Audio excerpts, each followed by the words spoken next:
Thank you, everybody, for coming to the Aaron Torres Podcast YouTube page. If you could do me a quick favor, see that little subscribe button at the bottom of your screen? Go ahead, click that subscribe button. Really does help our channel grow, our audience grow, and I really do appreciate it more than you know. So click that subscribe button. Appreciate your support. Now, here's the video that you came here for. In Texas. And I'll be honest, listen, we get stuff wrong. My picks this week were 4-1-1 overall. The one I just completely missed on was the Texas Longhorns. Okay, so I thought Texas, coming off of that win over Oklahoma, I thought they had really figured out something. And I'll say this, I thought that Kentucky under Mark Stoops was done. I thought they had quit on them. The defense hadn't been very good. Well, guess what? This game comes down to the wire as Texas beats Kentucky 16-13 final score. But here's the thing. If you watch this game, two things stood out. One, Kentucky completely outplayed Texas. And if it wasn't for some Mark Stoops' questionable play calling in overtime, Kentucky probably wins. Two, I think at this point it's indisputable. Texas has an Arch Manning problem, and I don't know where the heck they go from here because this thing is not getting better. Let's talk about this game. As I said, I thought it was going to be a blowout. Texas coming off that impressive win against Oklahoma. Let me say this. Not only was it not impressive for Texas, there's no other way to put it. Kentucky completely outplayed Texas. Now, we're not into moral victories here, and I don't think Kentucky right now you can say it's a moral victory given where this team is. But at the same time, there is no doubt that Kentucky outplayed Texas. Over 200 more yards of total offense. Cutter Boley, who I actually thought showed some signs against Georgia a few weeks ago, I thought he's actually been pretty good. He completely outplayed Arch Manning. In this game, Cutter Boley, for people who maybe didn't watch, he is the Kentucky quarterback. I think he's a redshirt freshman. Kentucky, correct me if I'm wrong, but highly rated recruit. This was basically the one guy that, this was the one trump card that Mark Stoops had over the course of the first few weeks. I felt like he wasn't playing Cutter Boley just so he could try to sell the future with Cutter Boley. But I only bring it up because he was excellent. Finished the game 31 of 39 passing, 258 yards. And let's just call a spade a spade. Kentucky was in position to win this game. Kentucky probably should have won this game. 137 yards rushing. Couple questionable calls late, a couple questionable spots. But even in overtime, Kentucky has the chance to win. Now, Kentucky does not win because Mark Stoops, listen, not great with clock management, not great with game decision-making, and the play calling in overtime was just abysmal. I know Mark Stoops isn't the offensive coordinator. I know he doesn't call plays offensively, but at the same time, at some point, you got to overrule your OC, right? If it is the OC, you got to overrule them. But in overtime, instead of kicking the field goal certainly they're not going to kick the field goal on third down, but third down, run up the middle into the strength of Texas's defense, the defensive line and the defensive front. No gain, no yards, whatever. Then on fourth down, rather than kicking the field goal, they again go for it. They go for it, which is fine, but run into the heart of Texas's defense. They do not get the touchdown. Texas, all they have to do is kick a field goal at that point. And Texas does survive 16-13. Now, I know we have a lot of Kentucky fans watching, and Matt, if there's any Kentucky comments, we can get to them at the end. But at the same time, the story here, listen, no, Kentucky fans, there's no disrespect. The story here isn't about Kentucky. It's about that guy on the screen right there. If you're watching on YouTube, it's about Arch Manning, okay? We've defended Arch Manning. We've tried to be fair to Arch Manning. And in Arch Manning's defense, he did not put these expectations on him. But the bottom line is he is the quarterback at Texas. Texas, they have their problems, but their biggest problem right now is that their quarterback simply is not good enough. Saturday was the latest example, and we're now 7 games into his third year as a college quarterback. And I'm sorry, if it's not there yet, I don't know if it's going to get there. And if it's not going to get there, I think Texas is a real problem and really has to figure out what the quarterback position looks like beyond Arch Manning. Maybe not for this season, but certainly for next one. As far as this game is concerned, a couple things. One, Arch was terrible. There's no other way to put it. 12 of 27 passing, 132 yards, okay? And this is coming off of what was probably his best performance of the year last week. But even if you actually go back and look at it, it really wasn't that good. It was just that Texas figured out the run game and Texas's defense was awesome against Oklahoma. Last week, 21 of 27 passing, but what was it? 166 yards, that's 6 yards per completion and 1 touchdown. I mean, we're not talking about, whatever, Ty Simpson or Johnny Manziel or Cam Newton. Like, we're talking about a competent situation at quarterback.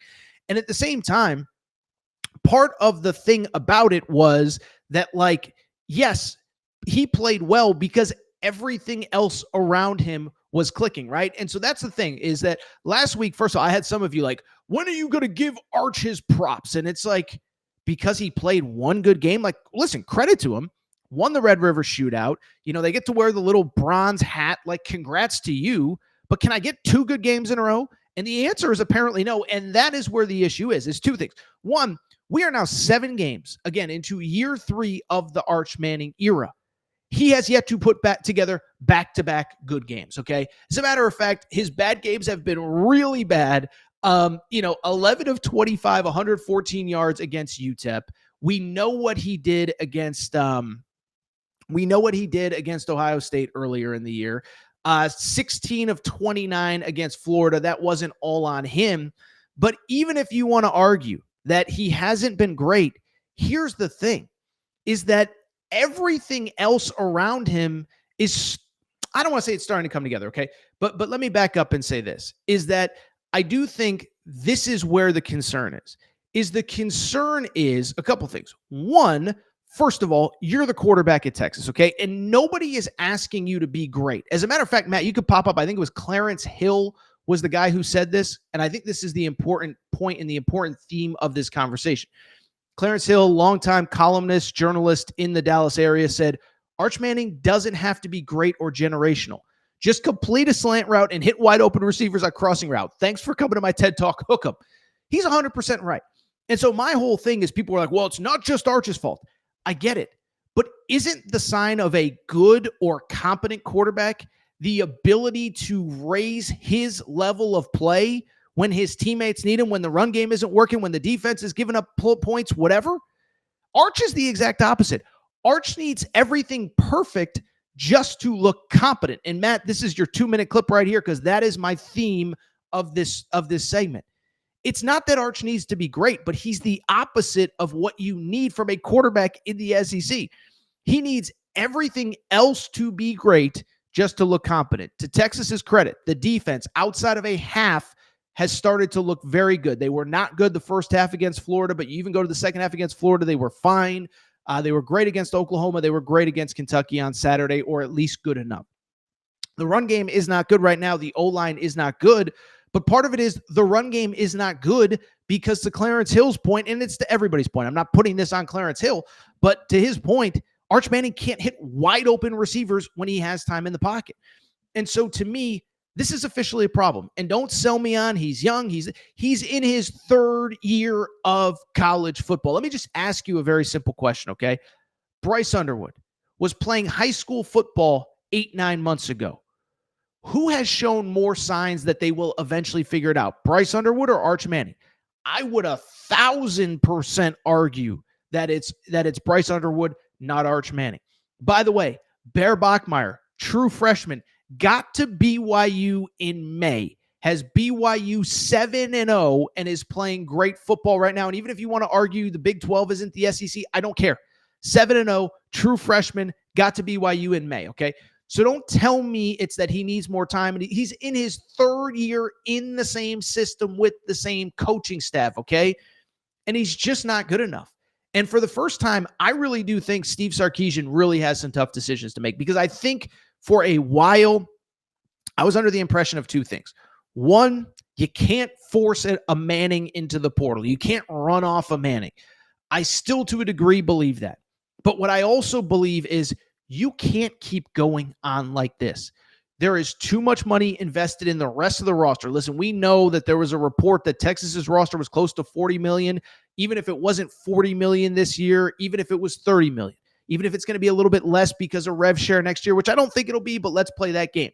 It doesn't change the fact that there is too much money invested and you're too good everywhere else. At some point, you need to be good at quarterback, right? It almost reminds me of some of these NFL teams where you look at, like, say, the New York Jets. New York Jets have an all-pro, one of the best receivers on the planet, Garrett Wilson. The O-line is fine, The defense is fine. But when you don't have the right quarterback, none of it matters. And I'm certainly not saying Texas is the New York Jets of the NFL. But what I am saying is you're too good everywhere else to keep going on like this. This year, you might not have a better option on your roster, but next year, you better find one. Because this year, I think you're going 8-4. I think you're going maybe 7-5. It's not going to get better, and you can't bring this guy back, and you cannot build around this guy going into 2026 because he is not good enough. Listen, let's look at the rest of the Texas schedule really quick. Texas right now is 5-2. And I know some of you are going to overreact and say, Torres, you're overreacting. They're 5-2. They're in the playoff mix. Okay, whatever. Here's my question. Look at the rest of the schedule. Texas, first of all, next week they go to Mississippi State. You mean to tell me it's a guarantee they're going to beat Mississippi State? I don't know. Tennessee struggled to win at Mississippi State earlier this year. Mississippi State probably could have, maybe should have won at Florida on Saturday. They're not a terrible football team. And if your quarterback's going 16 of 27, you're not going to get the win. Even if you beat Mississippi State, let's look at the rest of the schedule. Vandy at home. I know it's at home. I don't know if you're beating Vandy. They're a pretty freaking good football team. That is November 1st, 2 Saturdays from now. Then you get a bye. Then you go to Georgia. You're definitely not winning at Georgia with Arch Manning at your quarterback. You close with Texas A&M. By the way, I don't think Arkansas is guaranteed. Arkansas is moving the ball on everybody. Arkansas is putting up points on everybody. So all of a sudden, you got to score 31 points to beat Arkansas. I mean, Arkansas's defense is bad, so maybe you can do it. But the point I'm trying to make, look at the rest of the schedule. 5 games left. At Mississippi State, Vandy at home, Georgia at home, Arkansas at home, Georgia on the road, Arkansas at home, A&M on the road. You're not beating A&M the way you're playing. You're not beating Georgia on the road. You probably won't beat Vandy. And so is 8-4 good enough with the roster you've put together? Is 8-4 good enough where everywhere else on the field you're at minimum competent, at best good enough to win a national championship? Now, again, I know it's not all on Arch, but again, let's talk about this. The O-line hasn't been good, but part of the reason the O-line hasn't been good is because everybody could just stuff the box. Because guess what? They know the quarterback cannot hit simple plays and simple passes that quarterbacks in their third year in college football should be able to hit. And so I think it's fascinating. I think this becomes one of the most interesting stories in college football going forward. I know we got a lot of hot seat stuff. Penn State needs a new head coach. By the time you listen to this, Florida and Florida State may need a new head coach. Who knows what's going on at LSU and Auburn? I get all that. But if Texas goes 8-4, Texas goes 7-5, I just don't think you can run it back. Do you go get a starting caliber quarterback in the portal? Do you go get a good quarterback, maybe not great, to compete with Arch? Do you force Arch into the portal? I know you have Diabell coming in, a 5-star quarterback. I don't think you want to start a true freshman next year in a 9-game SEC schedule. But I just keep going back to, I don't think you can run this back. I have not seen anything that makes me think you can run this back. It is a total disaster with Arch Manning. Again, 16 of 27 at Kentucky. He flat out got played by 12 of 27, 12 of 27, forgive me. He flat out got outplayed by Cutter Boley. And so I don't know what you do if you're Texas. But again, I thought even as of 2 weeks ago, even after the Florida loss, you can't run a Manning off. You can't force him into the portal. I don't know that I feel the same this way. I don't know if I feel the same anymore at this time, because ultimately 8-4, 7-5 isn't good enough at Texas, and that just feels like where you're going.